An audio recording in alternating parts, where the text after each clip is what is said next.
Je peux parler plus fort? Si tu es un vrai garçon et que tu rencontres une femme que tu veux épouser, ne permets pas qu'elle entre dans ta maison avec les habits de son ex. Les choses anciennes sont passées, voici toutes choses sont devenues nouvelles. La nouveauté de vie en Christ. Que Dieu t'introduise à cette dimension. Alors ton passé n'a plus de poids. Jeunes gens, ne laissez pas votre futur entre les jambes des femmes égarées. Jeunes gens, vous ne savez jamais ce qui se passe le jour où tu entres. Tu ne sais qui est son père, qui est sa mère, quelle alliance se tient derrière elle. Il faut faire attention.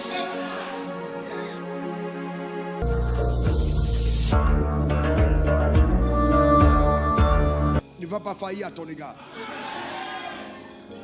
Il y a des jours où je vois la gloire de Dieu encore plus intense en ce lieu. Je ne sais pas si vous la ressentez, mais il y a une gloire particulière, une gloire singulière ce matin. Commence à acclamer le Seigneur pour ce qu'il se prépare de faire, à faire l'entendre. Quelque chose de particulier, que Dieu soit loué, que Dieu soit béni, au nom suprême de Jésus. Alors ce matin, je voudrais prendre le temps d'enseigner et peut-être prophétiser sur le thème bâtir sur de solides fondements.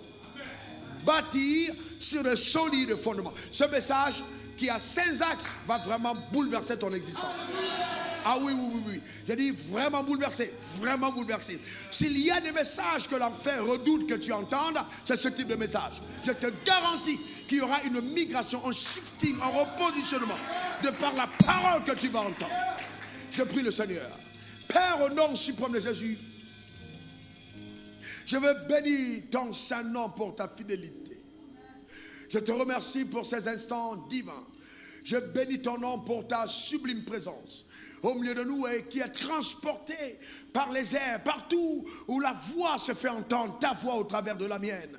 Oh Père, je prie que tu accordes non à chacun la capacité d'entendre et de comprendre, et cause aussi, Père, cette parole participe pleinement en changement radical de mentalité, en repositionnement sur la plateforme de la foi et une vie éternelle qui va attester de la victoire de la croix, de la vérité sur la rédemption, au nom suprême de Jésus.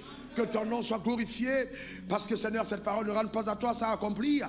C'est pourquoi il sort au nom suprême de Jésus. J'ai prié. Quelqu'un dit Amen 3 fois. Amen, Amen, Amen. Assieds-toi, s'il te plaît, dans la glorieuse présence du Seigneur. Et donc, prendons de quoi consigner cet enseignement précieux. Le thème, bâtir sur de solides fondements. Matthieu 7, versets 24 à 27. Matthieu 7, versets 24 à 27. C'est pourquoi quiconque entend ces paroles que je dis et les met en pratique sera semblable à un homme prudent qui a bâti sa maison sur le roc. La pluie est tombée, les torrents sont venus, les vents ont soufflé et se sont jetés contre cette maison. Elle n'est point tombée parce qu'elle était fondée sur le roc. Mais quiconque entend ces paroles que je dis et ne les met pas en pratique sera semblable à un homme insensé qui a bâti sa maison sur le sable. La pluie est tombée, les torrents sont venus, les vents ont soufflé et ont battu cette maison. Elle est tombée et sa ruine a été grande.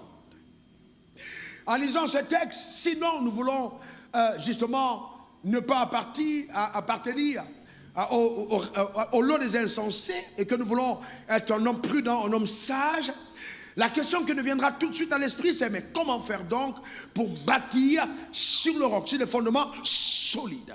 Ce message a pour but, en 5 axes, de te permettre à bâtir sur de solides fondements, afin que ta vie prenne les couleurs que Dieu veut qu'elle puisse avoir sur la terre des hommes. Écoutez attentivement cette déclaration. Il faut bien que tu comprennes qu'aux yeux de Dieu, ce qui ne subsiste pas après le temps est un échec. Je reprends. Aux yeux de Dieu, ce qui ne subsiste pas après le temps, c'est-à-dire ce qui ne subsiste que dans le temps, est un échec. Parce que quand Dieu construit ou bâtit, il bâtit dans le sens de l'éternité. Donc Dieu veut que tout ce que nous faisons a une dimension éternelle. Et donc pour cela, la première chose qu'il faille que chaque homme adopte dans sa vie et fasse, pour que sa vie soit bâtie sur des fondements solides, numéro 1, c'est activer l'alliance de Dieu avec Abraham. Activer l'alliance de Dieu avec Abraham. Ou simplement bâtir sa vie sur l'alliance. Activer l'alliance de Dieu avec Abraham. Voyez-vous, Dieu a créé un homme pour que l'homme soit un être éternel, pas un être temporel. Quand Dieu t'a conçu, il t'a conçu pour que tu sois éternel. Et l'homme qui a été conçu et créé par Dieu avait reçu de Dieu le mandat de la domination. Cet homme devait dominer et régner sur la terre. C'est parce que l'homme a désobéi à Dieu qu'il a sombré dans le chaos et qu'aujourd'hui il a été privé de la gloire de Dieu. Selon qu'il est écrit dans Romains 3 verset 24, verset 23, tous ont péché et sont privés de la gloire de Dieu. En d'autres termes, avant le péché, l'homme était dans la gloire. J'aime bien cet amen. Le péché a donné à l'homme de perdre son autorité. Il a donc perdu sa capacité à pouvoir dominer. Le chaos s'est installé et Satan est devenu le Dieu de ce monde. Et c'est pourquoi Dieu a trouvé urgent de donner à l'homme de retrouver sa position de domination. Et pour qu'il puisse le faire, il fallait qu'il trouve sur la terre un homme qui soit capable de l'y autoriser. Car la terre était devenue une propriété exclusive de Satan. Et Dieu devait donc trouver un homme par lequel son stratagème de rédemption allait être possible. C'est en ce sens que Dieu a trouvé en Abraham, notre père, cet homme, voyez-vous, qui était donc disposé à lui permettre de reconquérir la terre et de redonner aux humains la suprématie sur l'œuvre des mains de Dieu. Donne-moi encore ton meilleur amen. Donc c'est très important, très très important. C'est pourquoi Dieu conclut donc avec Abraham une alliance. Quelqu'un dit après moi alliance. Quelqu'un dit encore moi alliance. L'alliance est un pacte ou un contrat conclu entre deux ou plusieurs parties, incluant des engagements réciproques, lesquels engagements tiennent lieu d'obligation. Donc il y a eu alliance entre Dieu et Abraham. Pourquoi? Parce que Abraham avait perdu, voyez-vous, toute relation avec le ciel, et Dieu avait perdu toute capacité d'opérer sur la terre. Abraham avait besoin de retrouver la splendeur du ciel, et Dieu avait besoin de rétablir son règne sur la terre. Est-ce que ça va pour chacun d'entre nous? Et c'est ainsi donc qu'il dit à Abraham, quitte ton pays, ta patrie, la maison de ton père, vas-y dans le pays que je vais te montrer, je te bénirai, je ferai de toi une source de bénédiction et toutes les nations de la terre seront bénies après toi. Nous connaissons l'histoire. Abraham s'en va, Abraham a donc 25 ans plus tard un fils appelé Isaac. Après la naissance d'Ismaël qui a intervenu 11 ans après sa sortie justement pour aller vers le lieu que lui indiquait la parole de Dieu. Et alors, nous revenons à Genèse 22, verset 16 à 18. Ça, c'est pour qu'on comprenne l'alliance. Alors, ce jour, Dieu, la Bible dit d'abord, au verset 1 de Genèse 22, Dieu mit Abraham à l'épreuve en ces mots. Il mit Abraham à l'épreuve en ces mots. Donne-moi ton fils, ton unique, celui que tu aimes, Isaac. Apporte-le en sacrifice sur la montagne, sur l'une des montagnes que je te dirai. Donc Dieu mit Abraham à l'épreuve en ces mots. Écoutez-moi attentivement. Pourquoi Dieu éprouve Abraham? Il éprouve Abraham parce que dans l'alliance, ce qui est à Dieu est à Abraham. Et ce qui est à Abraham est à Dieu. On est d'accord là-dessus. Quand vous parlez d'alliance, vous parlez de pacte et de contrat. Quand Dieu fait alliance, il dit ce qui est à moi est à toi. Ce qui est à toi est à moi. On partage les actifs et on partage les passifs. Est-ce que ça va? Donc si Dieu est riche et qu'il a beaucoup d'avoir, ce qui est à Dieu est à toi. Donc comme l'homme a perdu le ciel, en faisant alliance, ce qui est au ciel est à Abraham et ce qu'Abraham a sur la terre est à Dieu. Est-ce que ça va pour chacun d'entre nous? Donc, vous voyez, donc c'est ça l'alliance. Même si aujourd'hui, certains d'entre nous se marient et ils disent bien séparés. Dans l'alliance, quand Dieu a conçu l'alliance, une alliance qui est bâtie par le sang est une alliance où nous partageons tout. Il n'y a pas de bien séparé dans la pensée de Dieu. On a tout ensemble. Alors il met Abraham à l'épreuve en ces mots. Donne-moi ton fils, ton unique, celui que tu es. Pourquoi il demande son fils? C'était pour voir si Abraham respecterait les clauses de l'alliance. Il faut bien que tu comprennes que Dieu n'est pas intéressé à prendre les offrandes de n'importe qui. Je répète encore, Dieu n'est pas intéressé à prendre les offrandes de n'importe qui. Il est intéressé à prendre les offrandes de ses alliés. Donc si Dieu te demande une sémence, c'est parce qu'il considère que vous êtes en alliance. Et ce qui est à toi est à lui, ce qui est à lui est à toi. Donne-moi ton fils, son unique, celui que tu aimes, Isaac. C'est pour ça qu'il m'a mis à preuve.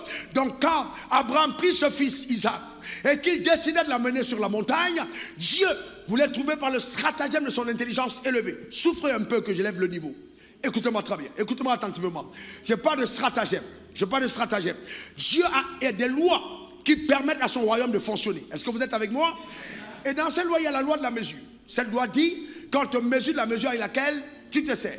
En d'autres termes, la mesure que Dieu utilise pour donner à ta vie de l'éclat est la mesure que tu utilises dans ta relation avec lui. C'est la loi de la mesure. Donc si ta mesure est une faible mesure, Dieu utilisera cette mesure pour agir dans ta vie. Il te mesure la mesure à laquelle tu te sers. Et donc, comme Dieu a demandé à Abraham son fils unique, il a demandé à Abraham son fils unique. Pourquoi il demande à Abraham son fils unique? Parce qu'il avait l'intention de lui donner son fils unique. Chaque fois que Dieu te demande quelque chose, ce n'est qu'une clé qui te permet d'accéder à ce qu'il t'a déjà accordé. Parce que Jésus a été immolé depuis le fondement du monde. Dieu voulait un moyen pour envoyer à son fils pour Abraham, qui fit alliance avec lui et restaurer les nations de la terre par Abraham. Est-ce que c'est bien clair pour tout le monde? C'est pourquoi, voyez-vous, Abraham avait combien de fils? Il en avait deux. Le premier s'appelait Ismaël. Alors il dit, donne-moi ton fils, ton unique. Comment peux-tu demander à un homme un unique fils alors qu'il en a deux? Vous devez aussi comprendre que souvent, beaucoup d'entre nous, nous disons, nous sommes tellement riches, on a beaucoup de choses. Mais quand Dieu regarde dans ton compte bancaire, tu peux avoir 3 milliards, mais il considère que tu as 300 000. Parce que les autres, tout ce que tu as eu avant, là, ça ne vient pas de lui. Parce que tu as été un malot, un voleur, un arnaqueur. Il dit, ça, c'est pas moi. Tout ce que je n'ai pas généré, je ne peux pas comptabiliser comme t'appartenant.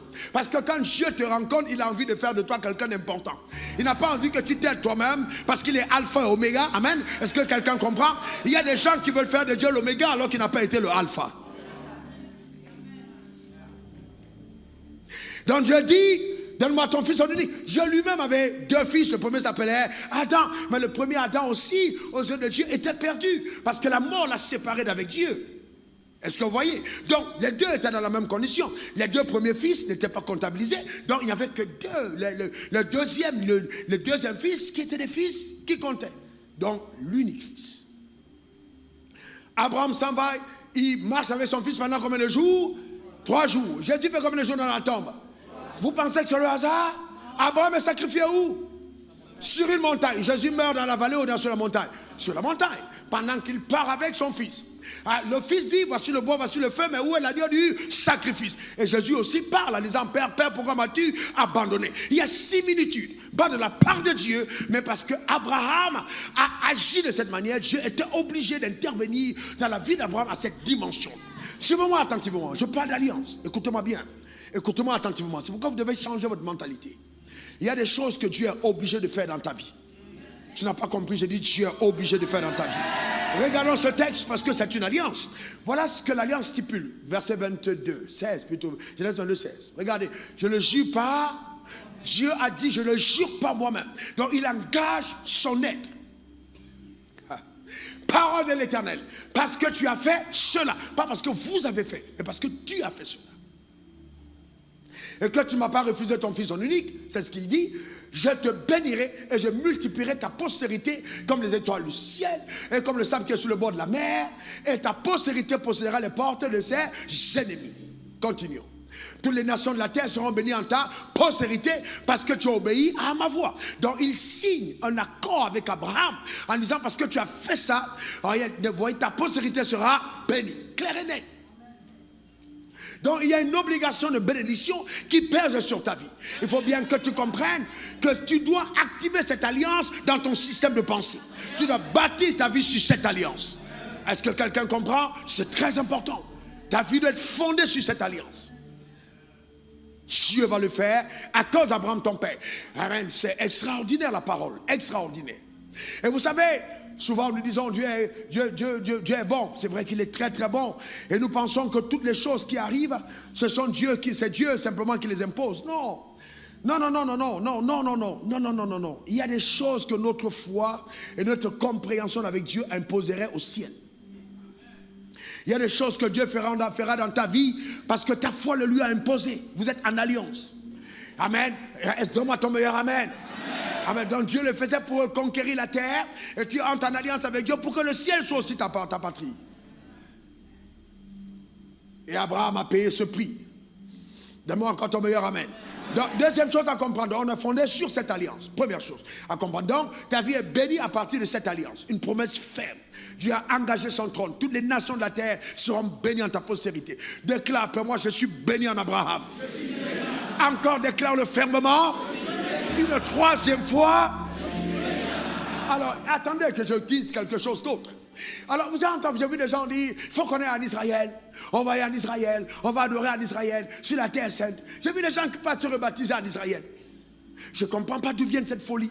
Je vois des gens qui disent, on va faire l'huile d'onction, on va prendre l'huile d'Israël. D'autres sont laissés fumer à la tombe de Jésus. Ça n'a aucune signification. Il ne faut pas parce qu'on dit, ouais, je te fais une déclaration de la tombe de Jésus. Ça n'a aucun poids.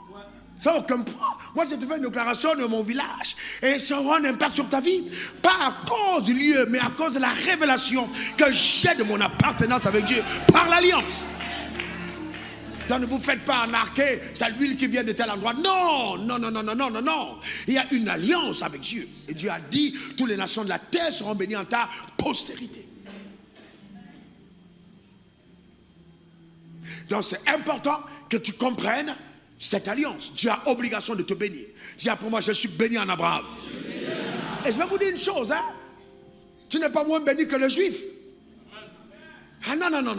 Non, tu n'es pas moins béni que le juif. Il a dit toutes les nations de la terre seront bénies en ta postérité. Donc là où tu es, un juif n'est pas plus important que toi qui es né de nouveau. Non. Un juif n'est pas plus important que toi. Non. Et encore, je peux dire, si on voulait me voir sur le point de vue humain, tu as un avantage.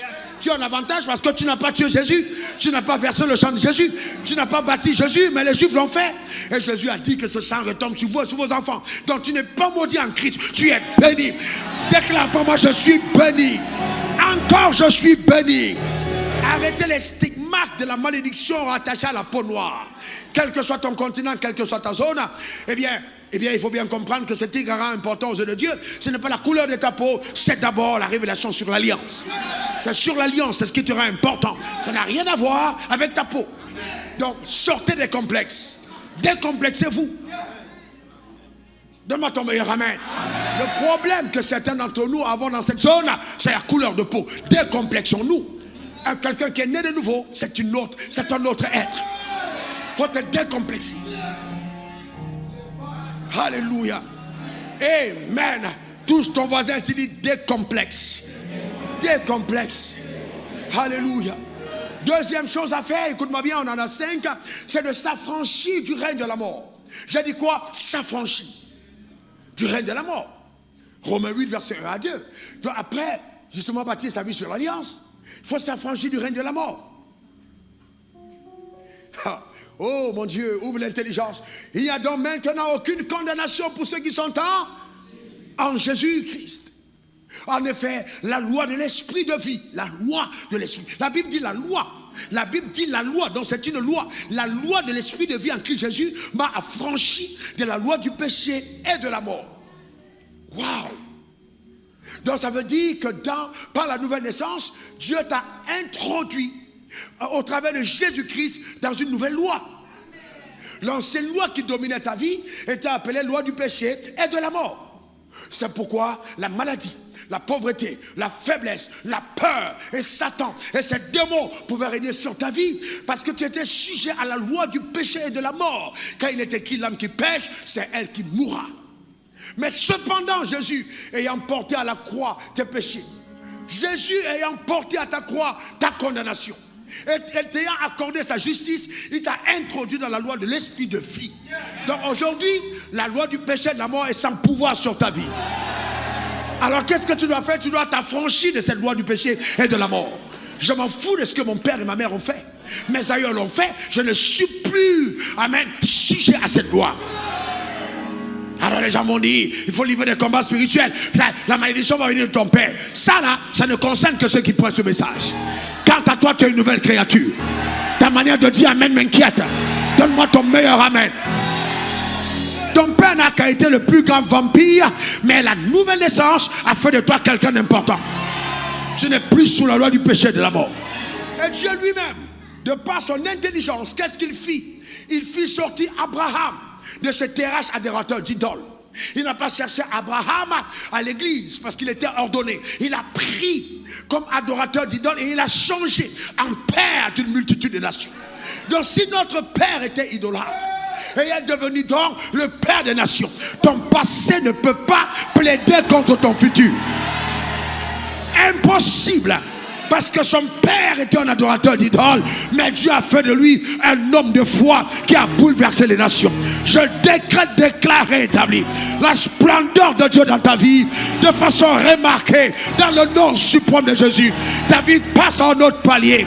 Ton ministère, tes affaires, tes entreprises, ta maison dans une autre dimension. Donne-moi ton meilleur amen. Dis encore amen.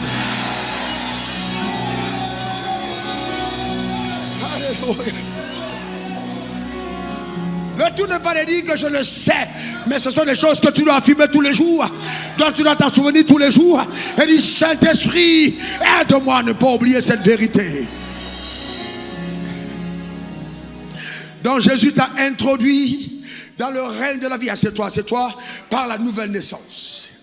Jean 5, verset 24. Regardez ce qui est écrit. Je ne sais pas comment certaines personnes lisent la Bible. Jean 5, verset 24. Voyez-vous, en vérité, je vous le dis, celui qui écoute ma parole et qui croit en celui qui m'a envoyé a la vie éternelle. Oh, à la vie éternelle. C'est-à-dire le genre de vie de Dieu. Donc si vous dites que la vie que Dieu a déposée en vous est une vie qui peut être sujette aux malédictions, vous êtes en train de dire qu'on peut maudire Dieu.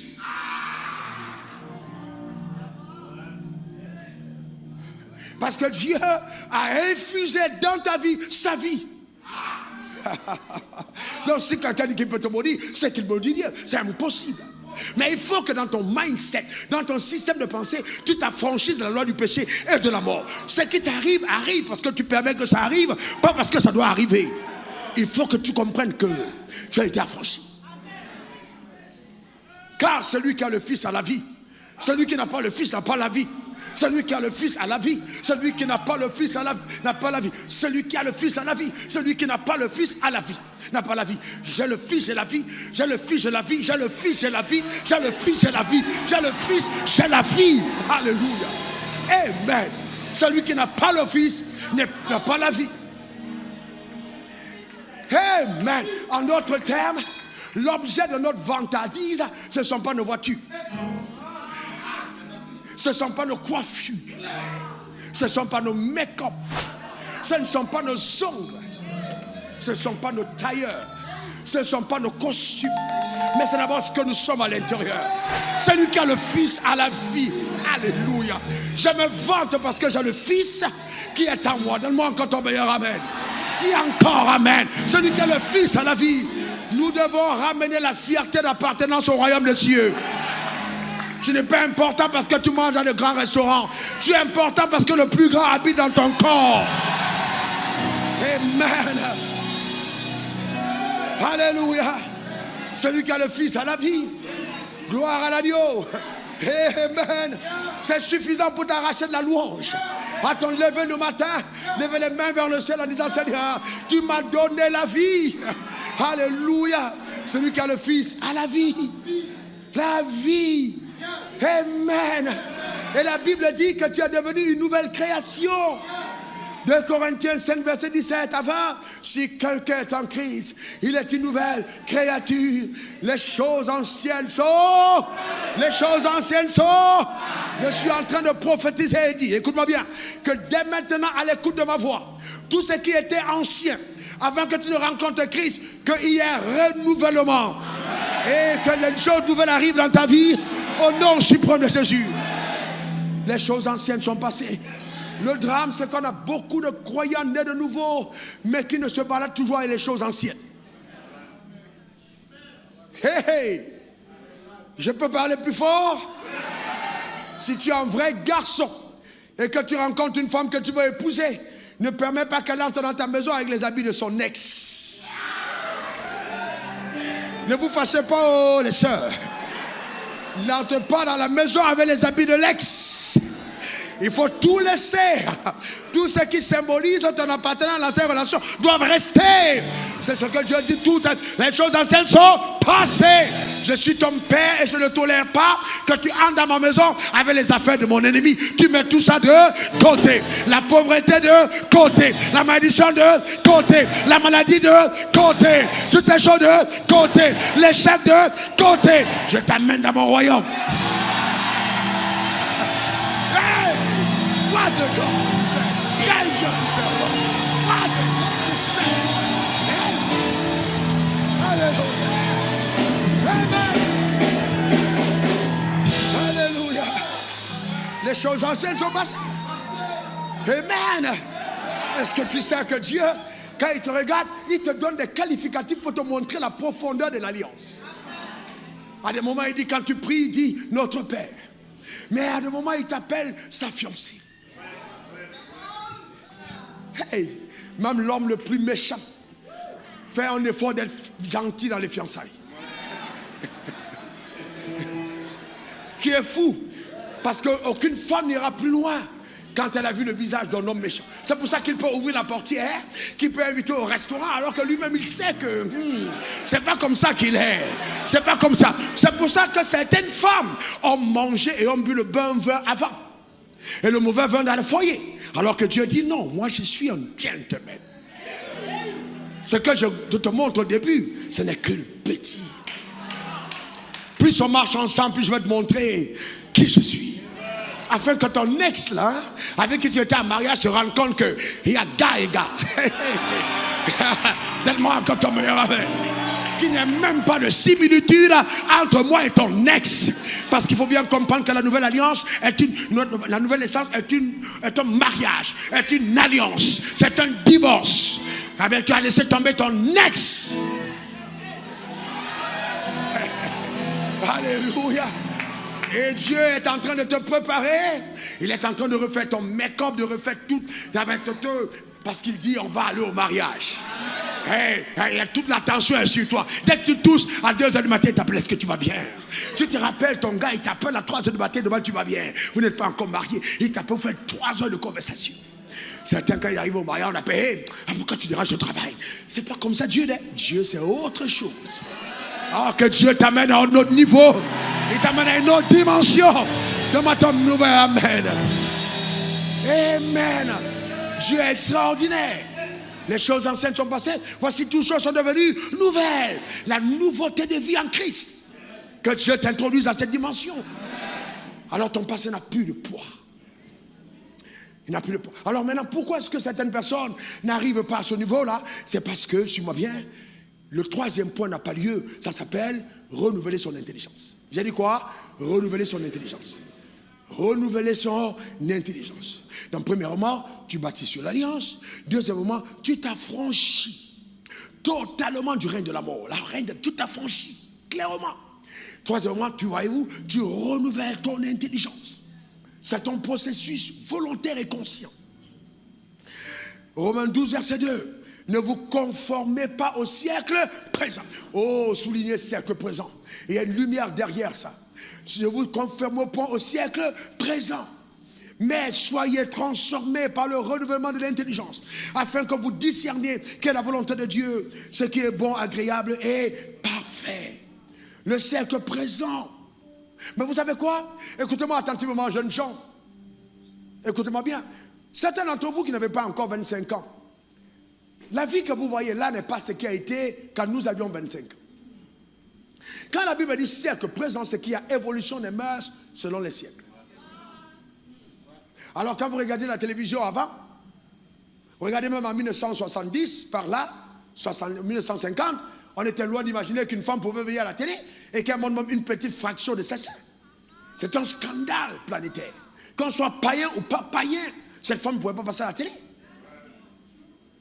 Voyez-vous? Donc à cette époque-là, le siècle présent n'était pas notre siècle. À cette époque, aucun homme ne pouvait dire je vais épouser un autre homme. Quoi? Même à la porte de l'enfer, ce n'était pas encore accepté.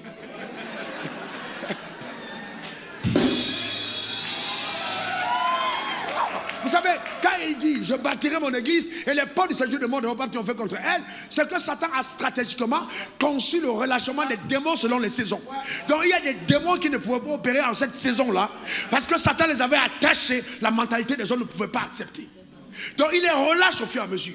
Donc à chaque siècle présent sont de nouvelles réalités. Alors on a tendance aujourd'hui à penser que l'évangile est rétrograde par rapport à notre siècle. Alors que nous devons ramener notre siècle à la lumière de l'évangile. Parce que l'évangile n'est jamais démodé. L'évangile n'est jamais démodé. Quand une jeune soeur me dira, mais pasteur, comment je vais faire? Je ne peux pas épouser un gars si je ne l'ai pas. Ce n'est pas l'homme, la soeur qui dit si je ne l'ai pas goûté. Mais c'est le siècle présent. Avant, tu ne pouvais pas imaginer ce genre de choses. Je m'en vais en dating. J'envoie date. Et il y a même des filles, des soeurs qui disent, oh non, j'ai juste un rendez-vous, oh ben, bien, on va coucher le soir, mais bien, on s'oublie ici. Et puis c'est terminé ce soir. Chacun va ni vu ni connu. Ton ni vu ni connu, c'est toi qui dis ni vu ni connu. C'est vu par le ciel et vu par l'enfer, et par l'enfer est connu dans le ciel et connu dans l'enfer. Est-ce que vous savez qu'il y a beaucoup de femmes dont les draps réclament le célibat? Parce que sur ces draps-là, leur sang a été versé quand elles ont été dépucelées. Donc ces draps réclament une alliance. Elles ne progressent pas parce qu'elles sont tirées en arrière par ces choses du passé. Et si donc tu n'as pas renouvelé ton intelligence et t'approprié la victoire de la croix, ces draps parleront contre ton futur.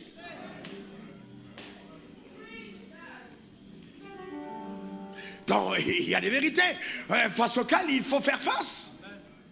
Des combats que les gens mènent dans leur propre chair, face auxquels ils devraient se lever dans la guerre. Ne vous conformez pas au siècle présent.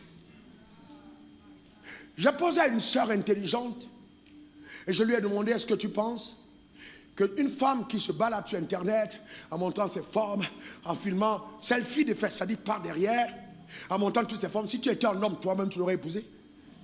Elle est restée calme 3 secondes et elle m'a dit non. Je lui ai dit, tu es intelligent. Parce que même vous, sœurs, je vous dis une vérité, on vous change en homme et vous commencez à être sexy. Toi-même, homme, tu n'épouses pas femme comme ça. Donc, il ne faut pas penser que les gens vont être bêtes pour t'épouser. Parce qu'en fait, le siècle présent est en train de t'animaliser. Je dis bien animaliser. De façon qu'on ne puisse pas t'identifier à la créature de Dieu.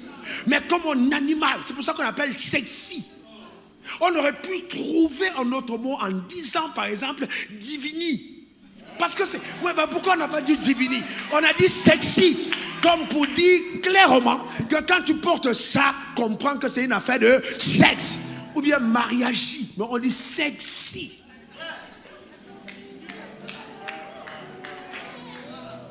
Donc, ne vous conformez pas. C'est pas, non, tu n'es pas stylé. Qui t'a dit ça?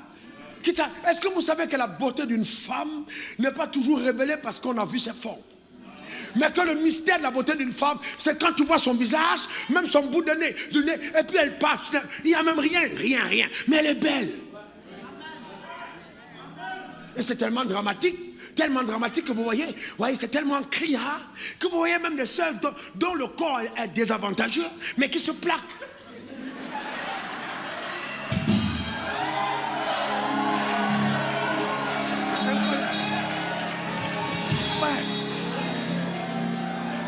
J'arrive pas à comprendre. Ne vous conformez pas au siècle présent. Pas du tout au siècle présent. Ne vous conformez pas. Jeunes gens, ne laissez pas la vigueur de votre futur entre les jambes des femmes égarées. Jeunes gens, ne laissez pas votre futur entre les jambes des femmes égarées. Jeunes gens, vous ne savez jamais ce qui se passe le jour où tu entres. Tu ne sais qui est son père, qui est sa mère. Quelle alliance se tient derrière elle? Il faut faire attention. Je te donne les idées, mais tu ne peux pas agir. Tu es lourd, tu pèses, paresseux, envieux. Parce que quelque part, entre les jambes d'une femme, ton futur a été emprisonné. Je déclare établi, en vertu des pouvoirs qui me sont souverainement conférés, ta liberté au nom suprême de Jésus. Ne vous conformez pas au siècle présent, mais soyez transformés. Soyez transformés. Soyez transformés par le renouvellement de l'intelligence. Soyez transformés. La véritable intelligence consiste à dire: Dieu a conçu le monde comme il a voulu et il veut le monde comme il a conçu, alors je m'y conforme. Dieu a conçu le monde comme il a voulu et il veut le monde comme il a conçu et j'ai mis conforme. Je n'ai rien à changer, mais j'ai tout à changer de l'intérieur pour retrouver le standard de la parole. Retrouvez le standard de la parole. Conformez ta parole. Frères et sœurs, vous ne regretterez jamais d'avoir obéi à Dieu. Je dis quoi? Jamais d'avoir obéi. Si je suis en train de dire que vous ne serez pas tentés, c'est un mensonge. Vous serez tentés. Mais cependant, la parole de Dieu, on doit s'y conformer avec joie. Amen. C'est ça le prix. Si quelqu'un veut venir après moi, qu'il renonce à lui-même, qui se cherche chaque jour de la croix et qu'il me suive. Dans la parole de Dieu n'est jamais démodée. Elle n'est jamais démodée. Jamais. Regardez ce que la Bible dit de sa parole. Jean 1, verset 1 à 3. Au commencement était la parole. La parole était avec Dieu, la parole était Dieu. Elle était au commencement avec Dieu. Toutes choses ont été faites par elle. Et rien de ce qui n'a été fait sans elle. Donc si Dieu n'a pas travaillé sans sa parole, si Dieu n'a pas travaillé sans sa parole, si Dieu n'a pas travaillé sans sa parole, comment peux-tu prétendre arriver quelque part sans la parole de Dieu? C'est une prétention. Tu es en train de dire à Dieu que je connais un meilleur moyen de faire que toi. Tu m'as fait à ton image, mais je te montre que je suis plus intelligent. Je vais réussir sans ta parole. C'est être insensé. C'est être quoi? Insensé. La parole est le fondement. Écoutez-moi bien, je crois aux prophéties. Je prophétise avec exactitude.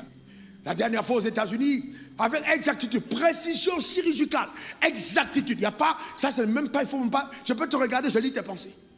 Mais je choisis de ne pas te dire, pour que tu ne mettes pas ta confiance dans mes prophéties, mais que tu la mettes en celui qui t'a affranchi. Je crois aux prophéties. Je crois aux miracles.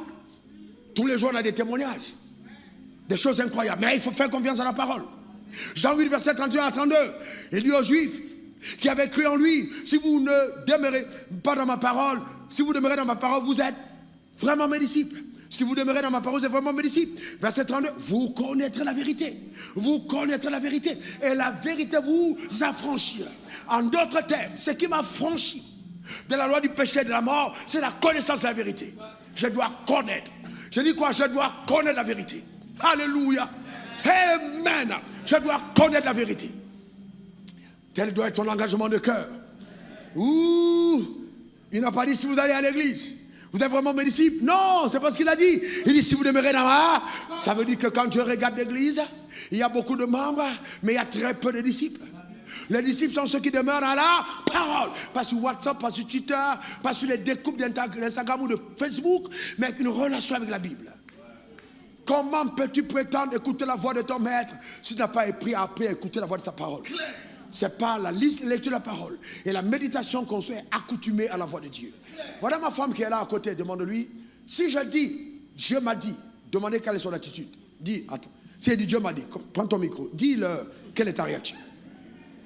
Non, dis-leur quelle est ta réaction. Si elle dit que Dieu a dit, quelle est ta réaction? Je crois. Pourquoi tu crois? Parce que je l'ai vu plusieurs fois se manifester. Comment ça? Par des évidences. Et des évidences. Si elle te dit que Dieu a dit, frère, si elle te dit que Dieu a dit, il ne faut pas te tromper. C'est ça. C'est que c'est ça. S'il y a quelque chose dont je sais que Dieu m'a donné, le discernement des voix de Dieu, je discerne. Mais ça vient d'où? Des relations avec la parole. La relation avec la parole a aiguisé mes sens. Le discernement est accru. Ma capacité à discerner et à voir le futur. Je peux te regarder et te dire qui tu es dans le futur. Vous savez, frères et sœurs, ce qui nous rend surnaturels, ce n'est pas le Rindaka Mondo Rekashatare simplement. Mais la parole de Dieu a cette dimension surnaturelle. Quand vous êtes en relation avec elle, elle vous aiguise et vous donne d'elle quelqu'un de percutant. Il faut aimer la parole. Vous demeurez dans ma parole. Et si vous n'avez pas vu vous-même que ce que le diable est en train de faire, c'est de tuer la lecture de la parole. Les gens sont sur Netflix avec abonnement mensuel. Ils sont là tout le temps. Ils ont des Bibles gratuites, ils ne la lisent pas. Dis-moi la vérité. Tu penses que qui est derrière ça? Tu es abonné au film que tu payes. Tu as une Bible gratuite. Tu passes ton temps dans le film et peu de temps dans la Bible. Tu penses que vraiment qui est derrière ça? À ton sens, qui est derrière? Non seulement tu dépenses de l'argent que tu n'as pas assez.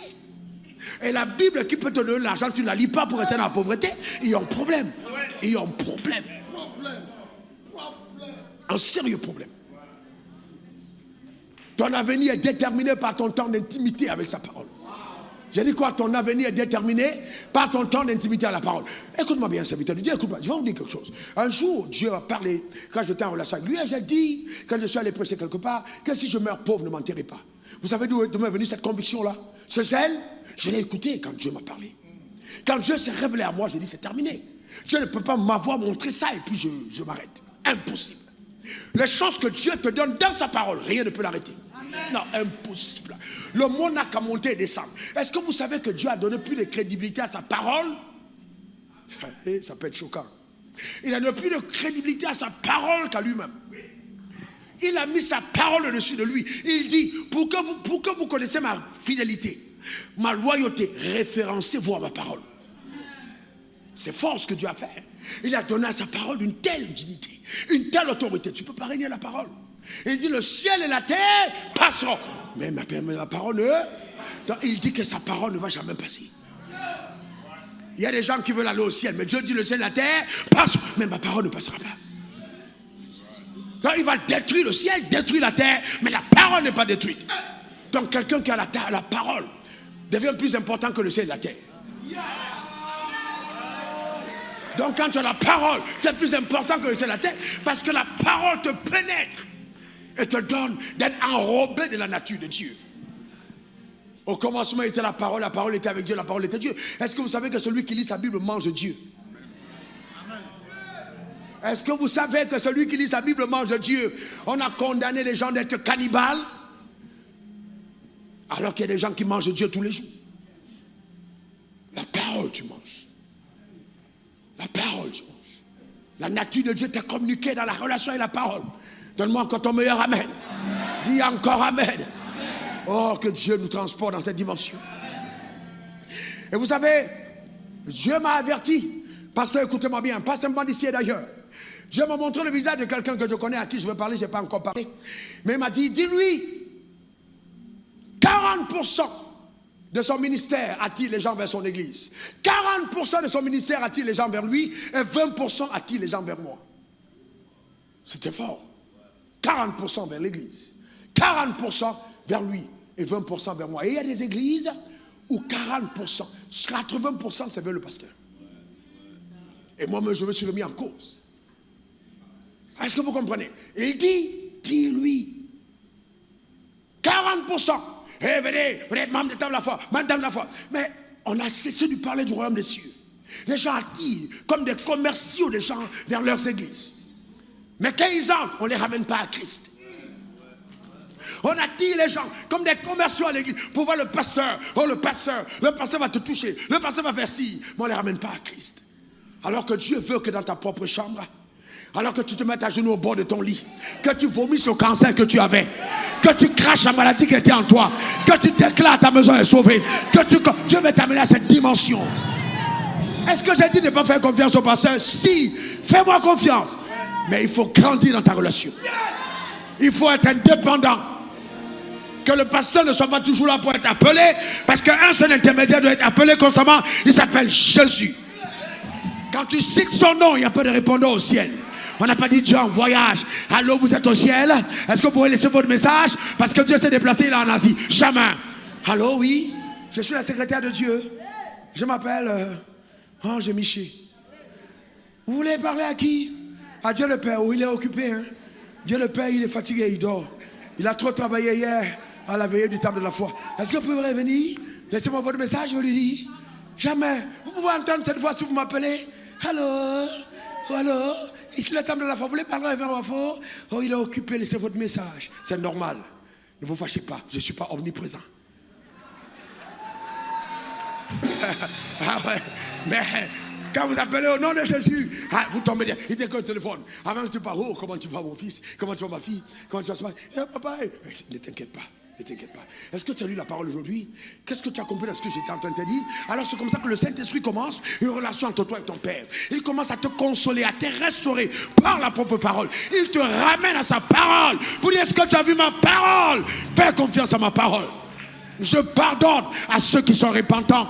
Je relève les gens qui tombent. Relève-toi, ma fille. Ne t'inquiète pas, lave. Essuie tes larmes. Relève-toi et sois plus fort. Apprends de cette expérience et parle aux autres après. C'est ce que Jésus fait. Dans la parole. C'est pour ça que la parole de Dieu, c'est elle. Jean 15, verset 7. Si vous demeurez en moi et que mes paroles demeurent en vous, demandez ce que vous voudrez. Demandez ce que vous voudrez. J'aime la suite. Et cela vous sera accordé. Ça s'appelle la faveur de la parole. Et il y a un type de faveur qui ne descend que sur ceux qui aiment la parole. La faveur de la parole. Demandez ce que vous voudrez et cela vous sera accordé. Alléluia. La parole est importante parce que la foi vient de ce qu'on entend vient de la parole. Sans la parole, ta foi ne pourra pas tenir. Nourris ta foi par la parole et évacue tes peurs. Bâtis sur le fondement de la parole et sois un général de Dieu, je veux dire, parce que tu as confiance en la parole. Amen. Alors je te donne ce conseil, écoute-moi bien. Ne te laisse pas ébranler par tes émotions. Ne laisse pas tes émotions t'ébranler. Je veux ça mal. Laisse tomber. Qu'est-ce que la parole dit? Ne te laisse pas ébranler par les opinions des hommes. Les gens peuvent avoir des opinions contraires, ça on s'en fout. Mais qu'est-ce que la Bible dit de toi? Qu'est-ce que la parole de Dieu déclare à ton sujet? J'ai vu des femmes tristes le matin à cause de 2 boutons qui sont apparus à côté de leur nez. Qu'est-ce que c'est 2 boutons à côté de ton nez par rapport à ce que tu vois en Christ? Souvent Dieu fait apparaître des boutons pour que tu te désintéresses de ton visage et que tu regardes à la Bible. C'est excès de make-up. Rendo katebari en satarababa. Rekoto. Je prie pour une délivrance et une économie que Dieu te permet d'être éclatante. Donne-moi encore ton meilleur amen. Je ne suis pas contre, mais ta beauté ne vient pas du make-up. Et je vais annoncer à quelqu'un que ton corps passera. Tes cheveux passeront, ton ventre passera, tes seins passeront, tes costumes vont passer, mais la parole demeure. Ne bâtis pas sur des fondements légers. Donne-moi encore ton meilleur amen. Emportera ton corps dans la terre parce que ton corps va passer, mais seule ton âme demeure. Investis pour ton âme, investis pour l'éternité, bâtis sur les choses solides. Alléluia. Amen. Bâtis sur les choses solides.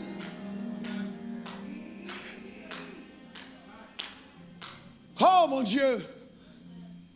Bâtis sur les choses solides. Est-ce que vous savez, quand Dieu t'a dit quelque chose, oh là là là là là là, aucune circonstance du monde ne pourra ébranler ce que Dieu t'a dit. Je me rappelle ce jour, maman, tu te rappelles, quand tu es venu taper à ma porte, tu t'es jamais venu chez moi, et j'étais couché par terre, dans le sang sortait de mon nez, de tous les orifices ouverts, et que tu étais venu chez moi pour la première fois. Alors dans cet immeuble-là, délabré, tu es monté jusqu'à moi. J'étais couché par terre, personne ne pouvait me secourir. J'étais là et alors Dieu t'a envoyé comme mon ange. C'est pour ça que je t'aime. Tu as toujours été là. Profondément. Sérieusement. Ah non, non, non. Il y a des gens dans la vie qui vous sont tellement précieux que vous ne pouvez pas les oublier.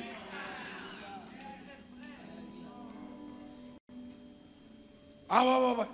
Je me rappelle, j'ai dit Seigneur, Dieu m'avait dit va en Côte d'Ivoire. J'étais rentré me préparer pour venir en Côte d'Ivoire. Je priais. Quand les entités sataniques qui savaient que tu allais entendre ce message et qui ne voulaient pas que tu entendes, on m'a attaqué pour que je meure. Si tu sais ce qui se passe, si tu pars avant ton heure, si tu imagines les pertes qu'il y aura dans le règne spirituel si tu pars avant ton heure, c'est pourquoi je t'interdis de mourir avant ton heure. Tu ne mourras pas avant ton heure. C'est pas possible. Je t'ai couché à même le sol. Ma mère a tapé, je ne pouvais même pas répondre. Elle a ouvert, poussé. Comme poussé par la force de Dieu.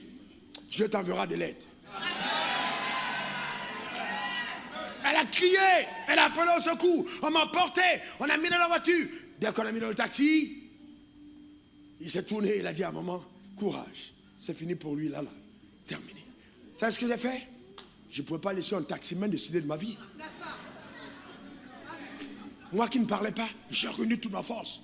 J'ai dit, je ne mourrai pas. Je vivrai. J'irai en Côte d'Ivoire, je prêcherai l'évangile. Ce jour-là, j'ai entendu le diable parler. Et le diable m'a dit, tu vas mourir. Est-ce que vous savez que Satan parle? Dis, réponds à Satan, réponds à l'enfer, réponds au diable. J'aurai cette promotion, je ne mourrai pas, mon affaire ne tombera pas. Réponds à Satan, réponds, parle. Oh non, non, non, non, parle.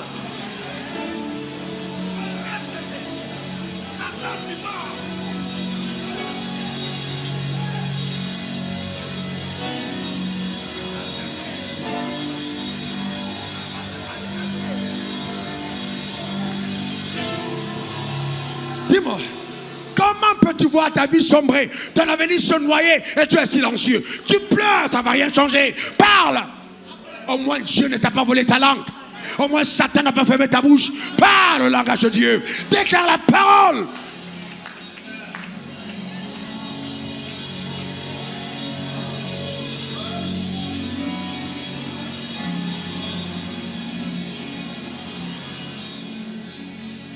Le problème, c'est que certains ont entendu dire, oh pasteur, j'ai un problème avec ma foi. Tu n'as pas de problème de foi. Je vais te dire une vérité, ce n'est pas un problème de foi. C'est un problème d'ignorance, d'incrédulité.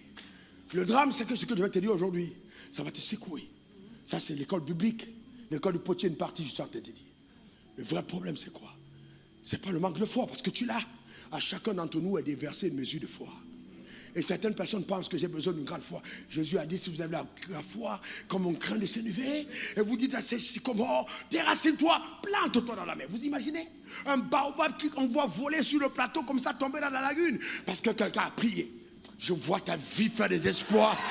Ah non, je vois ta vie faire. Est-ce que vous savez, il y a des gens en pleine route là, la serre va s'ouvrir comme s'ils vont entrer, la tête va rester là. Et ils vont se repentir de t'avoir attaqué.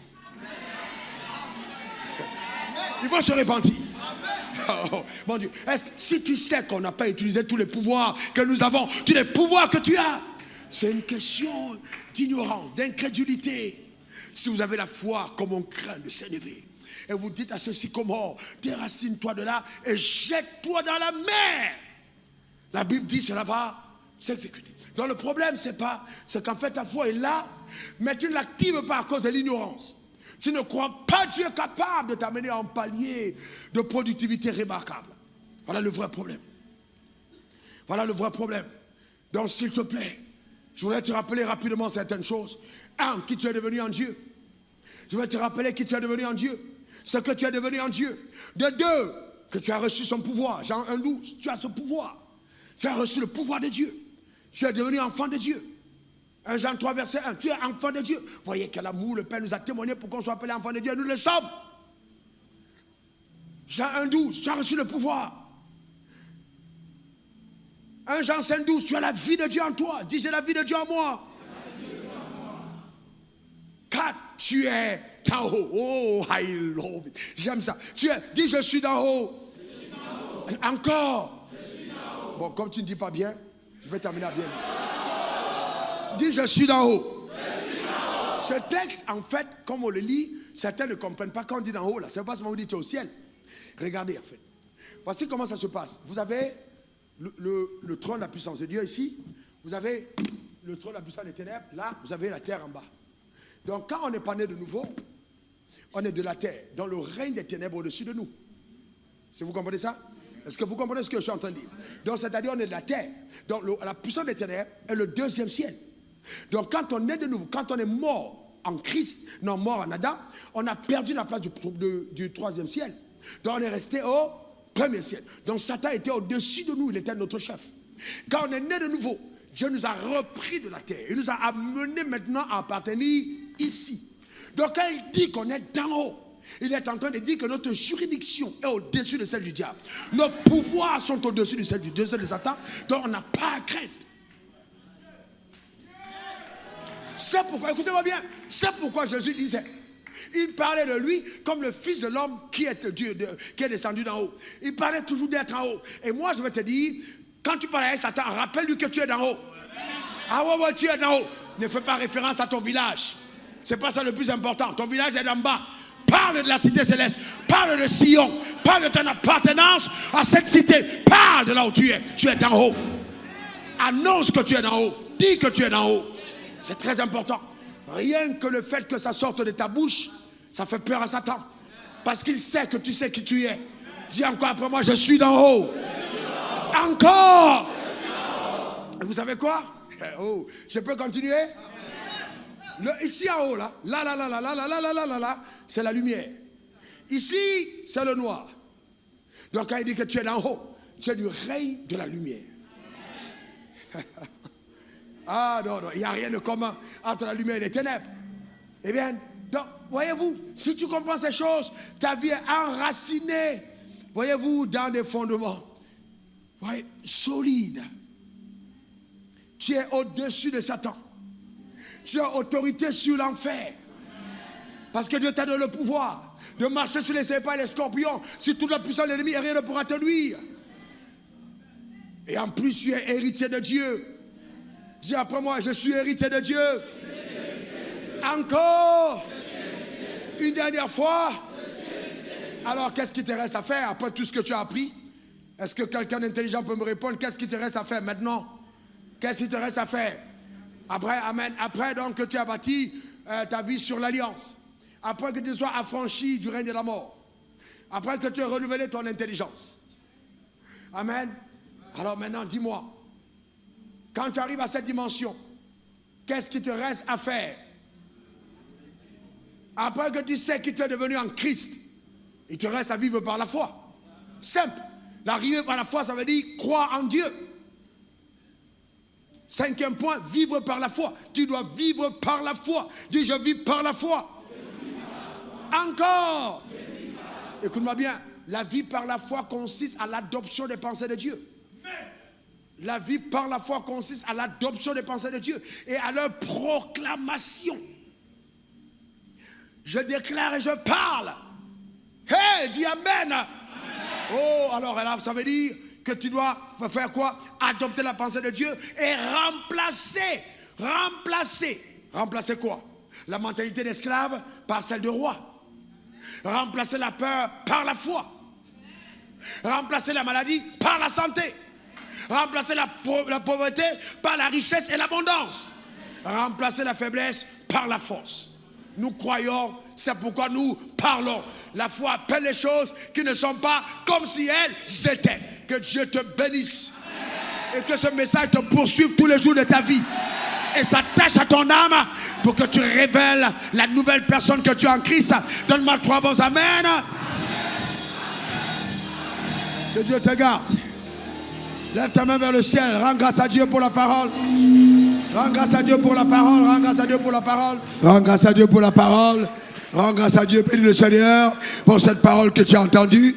Remercie le ciel. Bénis le Seigneur. Bénis le Seigneur pour cette parole. Dieu Saint-Esprit, amplifie cette parole dans mon âme. Amplifie cette parole. Déclare que tu scelles cette parole par le sang de Jésus. Tu scelles cette parole par le sang de Jésus. Tu scelles cette parole par le sang de Jésus. Tu scelles cette parole par le sang de Jésus. Merci Seigneur pour ta parole. Alléluia.